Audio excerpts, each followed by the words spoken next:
Peter Andre's baby son had hospital treatment. December 11, 2017. Peter Andre's baby son spent last Christmas in hospital. Emily and Peter Andre. The 44-year-old singer and his wife Emily had a very scary time last December when little Theo, who recently turned 1, contracted bronchiolitis, a respiratory tract infection which causes the lungs to be inflamed, and was left struggling to breathe. Emily said, "He was struggling a bit with his breathing so needed oxygen in hospital.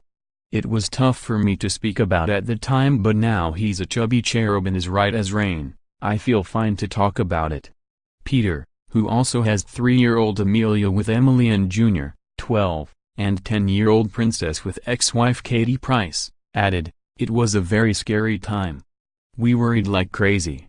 Emily's mom is a pediatrician, so Theo was in great hands, but it was a horrible time. Little Theo's weight dropped from 6 pounds 10 ounces to 5 pounds 7 ounces in just 3 days as he battled the illness, and his parents found it very emotional seeing him in hospital." Emily, who is a doctor, told Britain's OK! magazine, "The first night in hospital was so tough. Theo's oxygen levels were so low he went into a little oxygen chamber to try and bring it up. I was very emotional, and it's very different experiencing something like that as a parent compared to being at work."